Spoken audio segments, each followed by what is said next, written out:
And we are live. So, welcome everybody to another excellent interview with Autism Digest. Today we have uh, Dr. Barry Prizant, if you didn't already know. Dr. Prizant is a co host of a Uniquely Human podcast. He's also written the book Uniquely Human. He is gosh, what do I want to say? Would you say founder of the CERTS program or developer, creator of the Yeah, CERTS? yeah. I'm a senior co-author, and I came up with the idea for Yes, search, and then joined with some wonderful colleagues. Yeah. Mm. yes.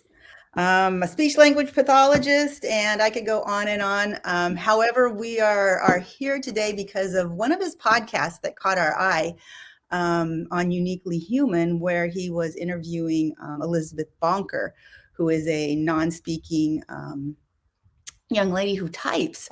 And it was fascinating because Matthew and I have been working in that, and we saw that, and we're like, oh my gosh, we need to help get this word out. We need to dispel some stereotypes and really dive into using typing and spelling as a means of communication. And I know that Dr. Prizant has been working with that for a while now also. So, we just had to have this podcast. Or no, we just had to have this interview. Thank you. Sure. My pleasure. Yes. So welcome very, very much. We're very happy to have you here. Pleasure to be here. So I think the first thing that maybe we should understand is, well, what does it mean to be non-speaking? What is that? Yeah, and it's actually kind of a continuum in a way because people refer to non-speaking individuals as well as minimally speaking individuals. Because for some individuals, they're able to produce a few words or word approximations. And then there are some individuals who are truly non-vocal, where intentional communication does not involve vocalizations at all.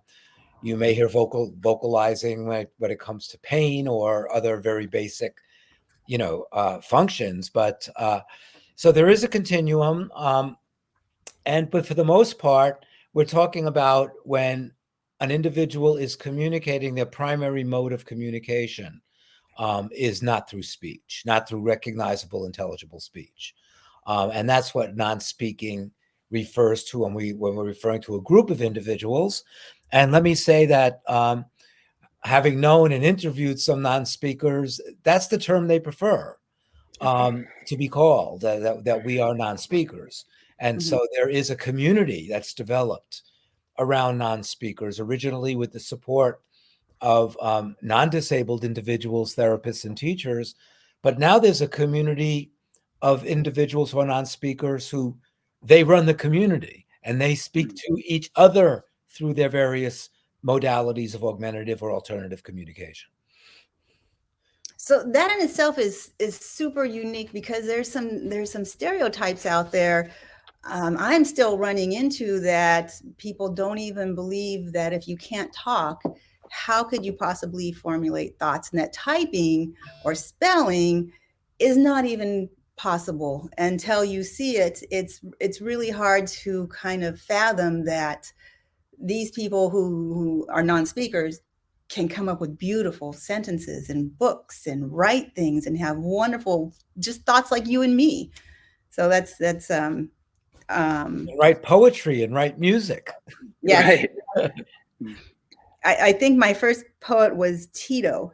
I saw him on a show and he was sitting down typing and he typed this beautiful poem. And I'm like, oh my gosh, if you were to see this young man walking down the street, you would think, oh my, there's not much cognition there. But then you see him sit down and type a beautiful poem, and that changed my mind instantly. So I'm just hoping that we can have some more of those moments with other folks to say, look at this. Oh, This yeah. is this is amazing.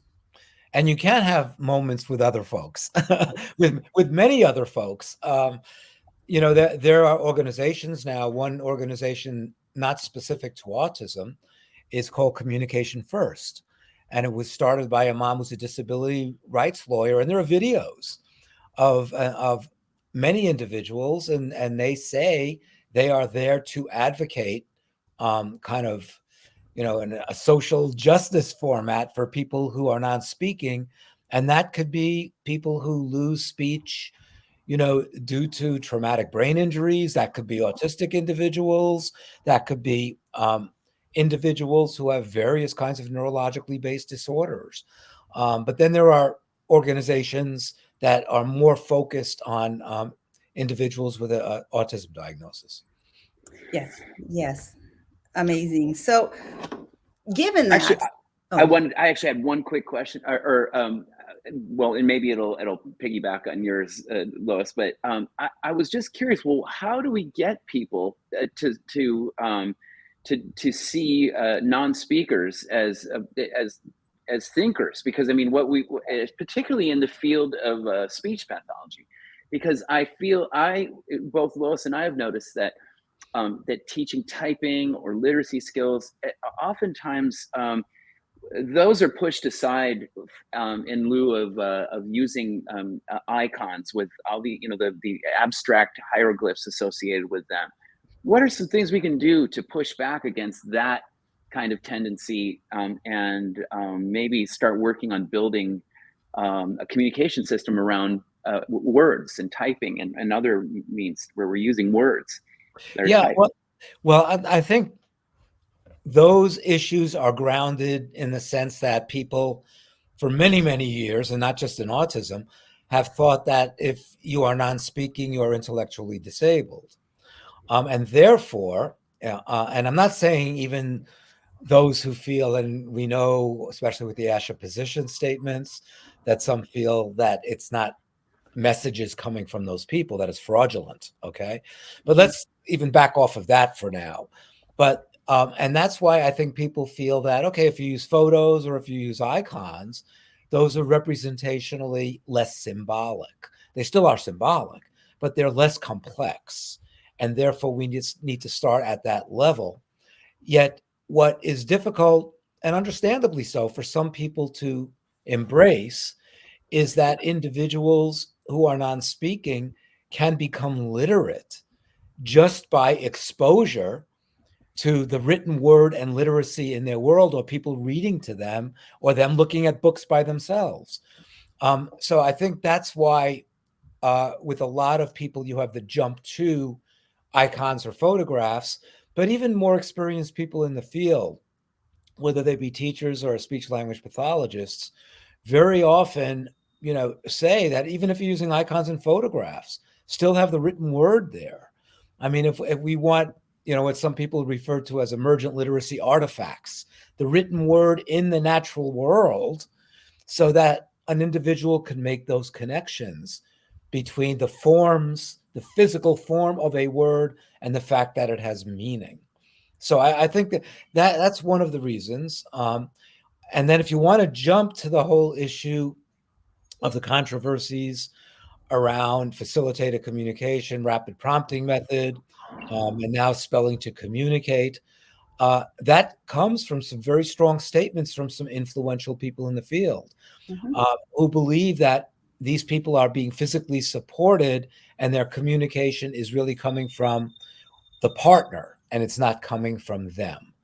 Um, what has been neglected for too long now, and actually by some of these experts who are the deniers or the naysayers, is the extent of motor planning and motor and neuromotor difficulties that we see in people who don't have a primary diagnosis of a neuromotor difficulty, such as cerebral palsy. Okay. People such as autistic, people such as intellectually disabled people, very often they have significant co occurring neuromotor difficulties that inhibits the development of speech. And that requires some physical support. And you mentioned, or we've discussed Elizabeth Bonker, who was a non speaking autistic person. And Elizabeth Bonker started out with a lot of support in one of the methods that's considered controversial, rapid prompting. mhm, But now she types by herself to the extent that she was a valedictorian at Rollins College a year ago, a little bit more than a year ago. So when you get back to the question of how do we help people understand that this is even a possibility, that some of these people can type, can spell, what I always say is observe some individuals, get Mhm. onto these websites, learn about those individuals who needed support early on and now don't need support, but even some who need support, almost like in Parkinsonism, where maybe they need a touch on the elbow or the arm to initiate a motor movement. Because one of the things Mm-hmm. we do understand outside of autism and intellectual disabilities is some of these neuromotor difficulties documented for years with people with Parkinsonism who've had strokes, is that the problem might be initiating skilled motor movement. And sometimes physical support helps with that. Hmm. Correct. Correct. I see, Matthew and I both we have a clinic. We see all the time kids come in, they're on YouTube. They're finding their things on their devices. If they can do that, they can type. All you need to do is show them, usually with a text to speech, where they type their name and then they hear their name. And it's almost like you've opened a door and they connect the written word to the auditory word. And oh my God. And then you show them a few other things like the word hi or the word walk, and then you go do it. And they start learning all by themselves. It's like they want you to get out of the way. I've been pushed out of the way many times so they can go and start learning because now they've made the connection. And it hasn't just happened once or twice, it happens 90% of the time. And again, they already, because they all have devices now, that skill is already there where they can use at least one finger, the inside of this finger, the thumbs, whatever, mode they want to use, it's there. So if you're cruising YouTube, you better get them on a keyboard Yeah. and start You showing know, them functional language. one thing I do want to interject is I think part of the controversy is that there are some people who are saying every non-speaking person is essentially, and you hate to use the word, but like a neurotypical person who's trapped inside their body. Oh, yeah. That every non-speaking person is again, I'm saying this kind of tongue in cheek. I don't like the phrase, but kind of a fully intelligent person, whatever that means. Okay. And it's just all neuromotor difficulties. Mm-hmm. Um, Mm-hmm. and that goes back, with facilitated communication to Doug Bicklin, who brought it over actually, Rosemary Crosley's work in Australia, which she was doing it with individuals with cerebral palsy, doing the facilitation and the support. But then Doug Bicklin came over. He's retired now. And, Doug's done a lot of good in his life, in his work about inclusion for people with disabilities. But he said, autism is nothing like we ever thought it was. It's basically people trapped inside of their bodies, but it's a normal brain and it's a normal person who just they don't have the neurological ability to move their bodies. And even autistic people now don't agree with that. Autistic people now say, listen, our brains are wired differently. Mhm. Autistic people have severe sensory sensitivities very often. Not every autistic person, but it's very common. Okay. So even autistic people are saying we're not just a typical person trapped inside of our body, but what we are saying is that we're perfectly capable of communicating on much, much higher levels than anybody ever thought before through Right. typing and spelling. Um, because I do believe there are some autistic individuals who are intellectually disabled to the degree that maybe they can't use highly symbolic language and carry on complex conversations. But I think the feeling in the field now, and I agree with this, is shouldn't we give these individuals the benefit of the doubt? And shouldn't we give them the opportunity to learn to use spelling and typing, whether it's letterboards or whether it's keyboards, whereas in many cases that's been put aside. Like, why would you even try that? This person is obviously not capable of communicating at that level of complexity. Well, when I hear that, and I'm sure I'm going to guess you can relate to this because this is something we talked about with Simon Baron Cohen, is that what if we take a musician who's a flute player, and then and think of, and maybe this person knows hundreds of songs, and then we put them on a pipe organ and say, play all the songs you know on flute on the pipe organ. Is that person not a musician Right. because we gave them the wrong instrument? I mean, I personally feel that when we look kind of outside of autism and look for other examples where this might be happening, because if you're autistic, you're human. This happens in a lot of different ways. And so I wonder if we were to just kind of look at it more like that, it even removes a little bit of the pathologizing out of it as well, where it's like, I know for me, being a drummer, if someone asks me to play an organ solo, it's going to be terrible because I do not play organ. So am I going to be judged on my organ playing? Because that's not my instrument. I wonder if that's a way for non-speaking people to just to embrace how they communicate. And so here's a shameless plug. When you say, if we just view these people as human, that's the title of my book, Uniquely Human. Right. And that was the purpose of that title. And for years, I've been around a long time, way back to the days when we were just getting beyond psychiatrists saying, well, it's not mothers who cause autism, it's a refrigerator mother theory.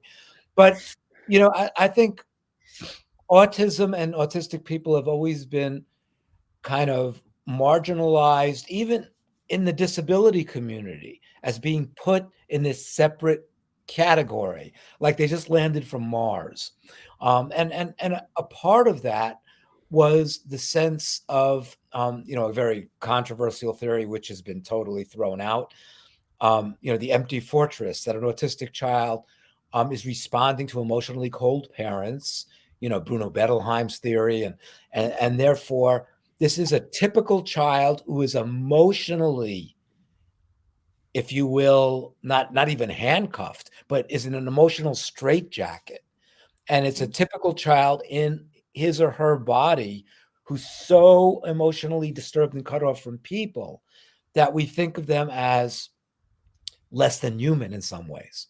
Okay. And I think that's why spellers, especially, and typers in the autism community, are not given the same consideration that a child with cerebral palsy might be given that consideration in terms of using a symbolic system. And it could be that for many kids with cerebral palsy, their motor difficulties are much more visible, that we could see them. It is a little bit strange, to look at an autistic person who in some ways appears to be coordinated motorically, but can't speak. But then again, we know kids not on the spectrum, not intellectually disabled, who are dyspraxic and have severe motor speech problems. Okay. I mean, our field of speech language pathology knows that. And yet we could say, oh, well, the kid's not speaking because look at the severe oral motor and neuromotor issues around speech. But for some reason, we just didn't go there with autistic people for the longest time. Right. It was all cognitive, not motor. Cognitive and social. Yep, absolutely. Yeah. That's kind of like a person who can't sing. They can speak fine, and then you say, sing a scale. You can't sing. I mean, it's motor speech. I mean, you're using motor sequences, but it's not the result of any sort of cognitive impairment. There's other factors. That's right. And what's interesting is, the naysayers, some of whom wrote the Escher position statements, they don't want to talk about the, research and the strong research base showing neuromotor and motor speech disorders as a co-occurring condition in autism. It's like it gets dismissed very easily because it's part of the justification or the explanation as to why these people might be able to type fairly complex things with support. Okay. And then you could bring in kids who are severely dyspraxic. Then you could bring in adults who have, kind of developed typically their whole lives and then have strokes and can't speak. And then you could talk about other people with motor speech disorders due to other neuromotor difficulties. And you could say, why not autism? I mean, why can't that be a co-occurring condition in autism? That's true. So given that, and given that, at least in my personal opinion, I think that that's the first thing I go for these days. Is to me, the when I look at the symbols, they're very abstract, and I know that that's a challenge for autistic people, is abstractness. So if I'm trying to teach someone language and then teach them a symbol that means part of language, unless it's a noun, it's hard. And I know, I study Temple Grandin. She was one of my first studies also, and she says always put the word there because we know how to read, always. And she says if you're going to teach a verb, you write the word down, run, and then you take their little hand and you start running. So that's kind of the philosophy I've always used, and yes, they do learn to read the words, because in my view, I think it's easier than sometimes reading those complex symbols. Mhm. They're little with the arrows and the pointing and the bigs and when it's kind of, if I don't know what it is right out the bat, I how would I expect them to? So when I'm looking at it and I'm looking at a strip where a sentence is put together and doesn't have the words and I don't know what it says, how can I teach that? So the words are perfect. We're all using them. And like you say, they're in the environment. They're everywhere, words and logos. So that being said, how can we how can we like help parents, help teachers to kind of start this, kickstart it? Come on, see if you can get your child on the keyboard, or point out something on a cereal box or a milk carton. What's the best way? Refrigerator magnets. I don't, how can we help to spread Yeah. this and just show people, look, see, it does work. Well, I think one thing that we have to dispel is this notion that speech is always the ultimate goal and speech is the promised land. Okay. That's what we're working on. Once we get that speech going, everything else is going to be fine. Right. And it's not the case. I've known kids who went Mhm. from being non-speaking to acquiring some words, and then moving into some unintelligible speech, and they became more frustrated because they thought everybody could Oh. understand them, because they're making sounds out of their body like other people do. So why doesn't everybody understand me? So it's not always the promised land. So I think it gets back to the notion of multimodal communication, that Mhm. we are all multimodal communicators. And I think especially with parents, they often think that no, we have to force the speech. Speech is the promised land.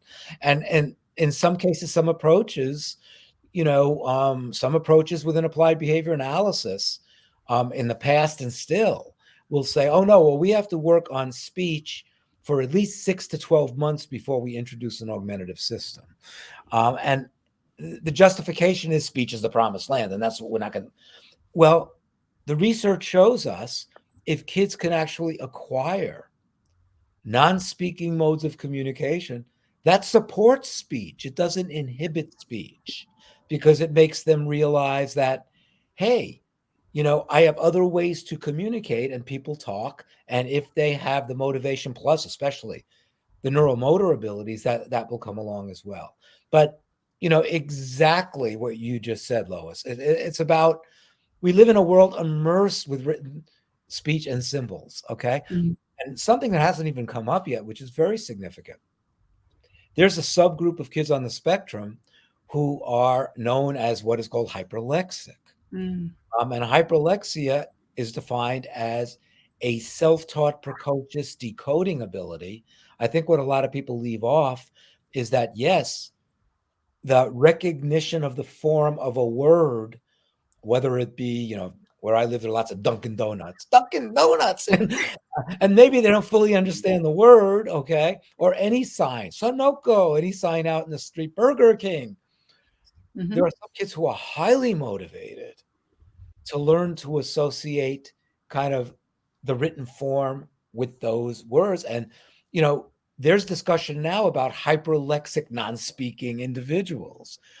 And if you've ever worked with truly hyperlexic individuals, by the way, the research indicates that when you look at a population of hyperlexic individuals who develop the decoding ability, that and I think I know one of my former colleagues a number of years ago, Dorothy Aram, published a study where at least 2/3 to 3/4 met diagnostic criteria for autism. Okay. Due to Uh-huh. very strong visual spatial abilities that we do see in some individuals with autism, and that good rote memory.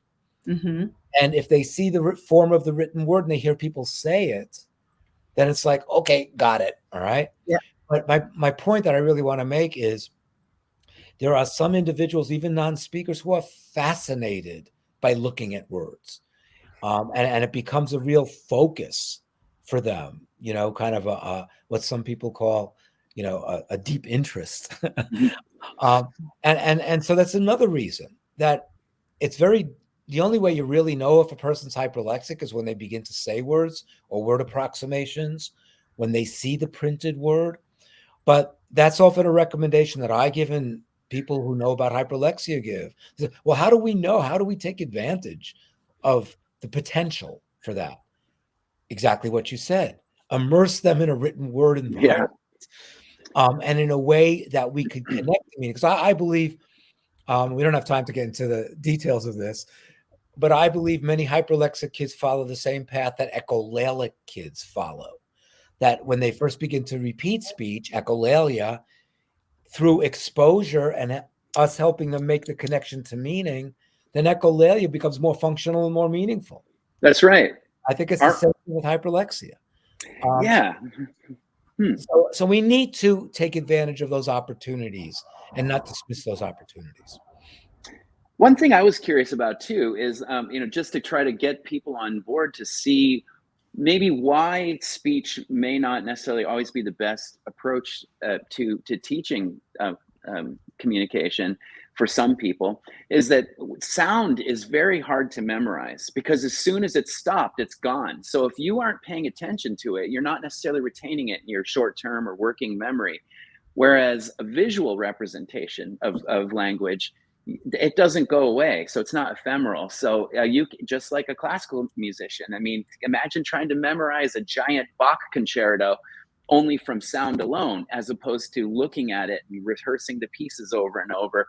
And I feel that if people could understand, or more clinicians could understand, what makes learning speech difficult, and I think a lot of it has to do with the fact that as soon as you're done talking, the speech is gone, as opposed to a written word presented in context, like what Lois was saying. That affords more opportunity to associate that, the symbol with meaning and context. I think that might be one of the things that's missing for a lot of the people who are kind of naysayers, is they're just not thinking why speech might be harder to learn than written communication. Absolutely. I mean, the phrase that I've probably said at least a few thousand times in my career is spoken words evaporate. Yeah, I like it. that's perfect. They're gone. Okay. And again, I've been around long enough, doing my thesis and dissertation in the 70s and lived through the 80s. And the 80s in part was the visual revolution. Let's use visual supports. Okay. Um, and people began to see that really, really connected with a lot of kids. Yeah. But for reasons we discussed earlier, it seemed that literacy in terms of the written word was thought as too complex or left behind at that point. But Matthew, your point is well taken. I mean, one of the things that was said that was not correct was that back in those days, oh, all autistic individuals are visual processors, much stronger visual processors than auditory processors. Well, as autistic people began to speak out literally, some say, and people that I've worked with say, well, I happen to be better at auditory processing than visual processing. That seems to be a small minority of autistic individuals. So we can't make this global statement that all autistic individuals are much stronger visual processors than auditory processors. But it seems to be a fair enough generalization that we want to use visuals. And some kids on the spectrum and some adults on the spectrum, like a Temple Grandin, who can design very complex blueprints in her mind and then put it down on paper, no trial and error. And that's why she's an expert in designing animal handling equipment facilities. I Yeah. mean, her brain is an internal architect, and she gets it all down. And I know people like that, who could just and some of these people have been on 60 Minutes, and it's incredible what they could do visually. So I think it's a fair generalization. Um, but we got to get away from this battleground of any non-speaker with autism who gets any kind of support through spelling or typing, that it's all a fraud. And now, granted, what I believe in is we have to make sure that we are not communicating our messages through a person. Okay. But those safeguards are now understood.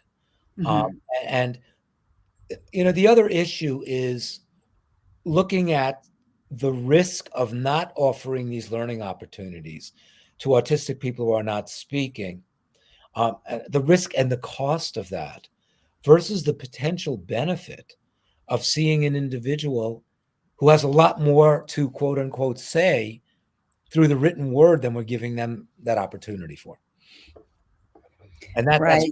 that's what an Elizabeth Bonker is saying. That's what a Yeah. George Zimmerman, another young woman who was, Oh, yeah, I saw her movie. Yes. yeah, it's her movie is called It's Not About Me. It's on YouTube. Yeah. And it's these individuals who were denied access. Now, Elizabeth was exposed to spelling through RPM when she was 5. But there are individuals who are not exposed and given the opportunity to use systems based upon spelling or typing until they were teenagers. Right. Right. Mhm. And because they were thought of as severely intellectually disabled. Jordan Zimmerman is one. She has a master's degree in education from Boston College, Yeah. after 10 years of learning to use a system in which she types. So, Yeah. Yeah, I can say the same for young man Tito Kadar. And what I have to say about at least the people that I've studied, like Carly Fleischman and Tito Kadar, is it unfortunately it's not the educational system that ferrets this out. It's the mom or the dad or the parent who doesn't give up. And then one day something happens and they notice, oh my gosh, I think he read that word, or his hand moved, independently as he was typing and I didn't help him. He knows what he's doing. And it's those moments where, like you say, in their late teens, that this blossom comes. We're like, oh my gosh, wouldn't it have been nice if someone figured that out in kindergarten? That's And right. I mean, all started those them along years. the process, and then now that they're teens, they could be graduating. They don't have to go back and take all the prerequisites or whatever is needed to be able to graduate. Um, so yeah, that's my hope, is that we can spark that at a very early age, and get people thinking that way. Like, okay, let's just see, maybe he can spell, maybe we can teach him to spell. And and it's, I haven't had that hard of a time, because you say they're, like you said, they're kind of pre-wired to those letters and numbers, and they mhm. really like them. They love singing the ABCs. You just got to put them together where they make sense. Yes, yeah. There's a quote from an autistic man from the UK. He wrote "Born on a Blue Day," and his name is Daniel Tammet. And I read "Born on a Blue Day." It came out about 10 years ago. And he's a brilliant man. Nobody denies that if you read his book. And he's just a brilliant man. And he said, when I was a child, numbers and letters were my best friends. Yeah. They were the most dependable friends I had.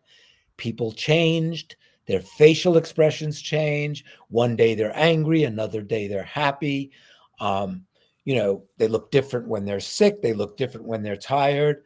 But my numbers and my letters were always there for me. Okay. And they were my dependable friends who I could always rely on not to throw curveballs at me or confuse. Mm. And if you think of it that way, then you could see why so many individuals, especially on the spectrum, are so drawn to numbers and letters. Right. Right. Yeah, they go around with little ABCs clutched in their hands, or little foam, those little blue foam numbers clutched there. You pick them out of their pockets all the time. So yeah, Yeah. they are their friends. They are their friends. So just in closing, is there any research going on regarding this in the field? Any directions in the research field?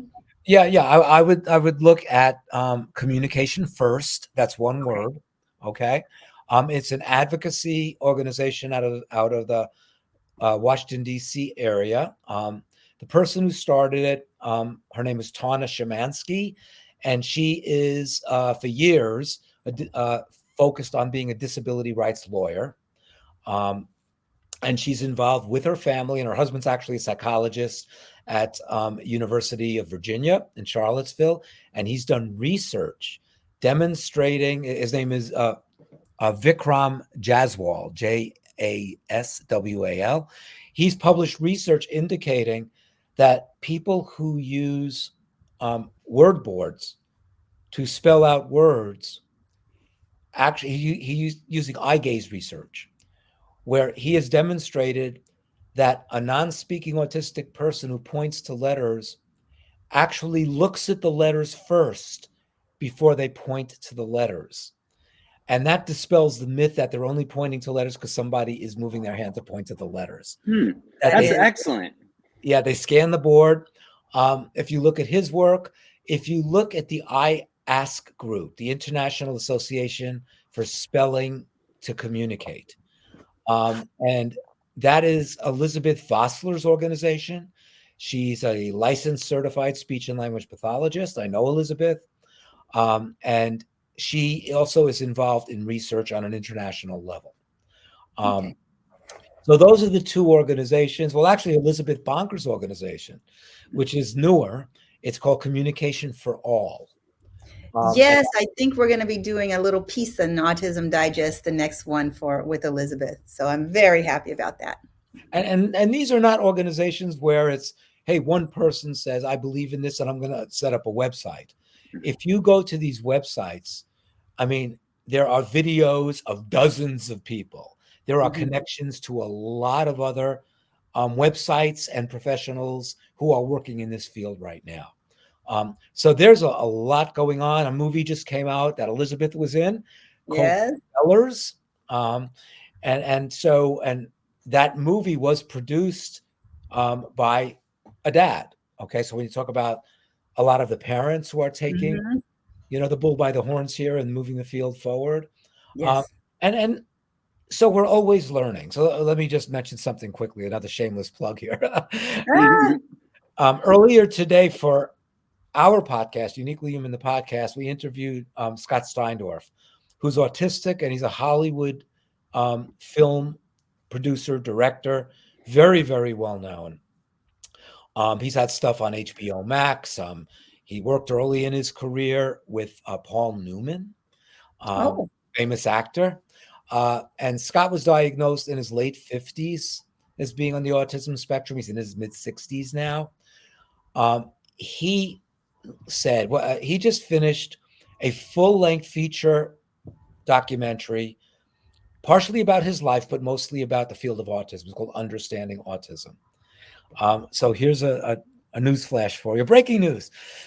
It's going to be premiered next month at the Newport Beach Film Festival, a major film festival in California. And then it's going to go out and, hopefully they'll get distributors. It's a wonderful film. I had the chance to see it Oh, uh, cool. prior to its release. And I asked Scott, who's a brilliant, very, very established person in Hollywood now as film director and TV director. Um, Scott, what did you learn when you just traveled the world over the last year and a half, interviewing over 100 autistic people and professionals with autism? What did you learn anything new? He said to me, Barry, and this was like 2 hours ago. he said to me, he said, Mhm. Barry, every family I met, every professional I met, every autistic person I interviewed, I learned something new from them. mhm. He said, we are just at the beginning of understanding the complexity of disabilities and autism as well. He said, we have to have, what some Buddhist monks call beginner's mind. Oh, I love that. We Yeah. have to enter every situation saying this is an opportunity to learn. When we say these people are frauds, it's as if we know everything there is to know about human beings and the brain and autism. That's not beginner's mind. Beginner's mind is we have to approach everything with a fresh mind and consider the possibilities. Because if we don't do that, not only is it unfair to these people, but it's unfair to ourselves in terms of really, and I think for you guys being therapists, for me being a therapist, it's unfair to the people we work with, and it's unfair to our growth if we shut off every opportunity to learn. Right. Now I get to make a shameless plug. Anyone would love to see the writings of some non-speaking autistic people. They're in Autism Digest. We have 3 young folks. They call themselves the Mod Squad or Access. They're awesome. Otto, Bella, and William. And I think in our last edition, they gave their thoughts on the new term profound autism and their perspectives of what they thought that meant. Yeah. So Ido Kadar has also written for us too. Ido's written for us. So we try to include a variety of different strengths in all of our editions. So I'm crossing my fingers. This next one, Elizabeth is going to be submitting something. So I think that's just fabulous. Yes. Yeah. And you mentioned, again, this is a rabbit hole we don't have time to go down right now, but controversy around the introduction of the term profound autism. Yeah. It is extremely controversial. It's hot. It is. Those people don't like. Yeah. And let me just say, without getting into specifics, the people who are really pushing that as a separate category in part are saying, we know what we know. And there's not an opportunity to learn a lot more. So it's that's my belief. Yeah. I had one last bit to add on that. That kind of thinking, though, is the beginning of obsolescence. So I really do feel that way. I mean, any kind of science, because I mean, think about the pushback that Max Planck got when he introduced quantum physics to the established Newtonian physics. Eventually science has to change if it wants to progress, and that can't happen without beginner's mind. So exactly. And it's not just obsolescence, it's planned obsolescence. That is planned obsolescence, closing your mind off. So exactly. Oh, we can't even talk about this anymore. It's a done deal. We know the facts. We know everything. No misinformation on this show. That's right. So, well, thank you so much for this interview. This is one of my favorite topics. So I'm so happy to have you here talking about it and, leading the charge, so to speak, along with a lot of others, but just out there pushing. It's great. It's others who are leading the charge. I'm just throwing my 2 cents in. Well, we really appreciate it. You got a very heavy 2 cents to throw in. Yeah, so that's true. Very honored you're here. Yeah. Thank you so much. Yeah, it's been a pleasure getting to chat with you, and I hope to be continued in the future. Okay, thank you. All right, take care.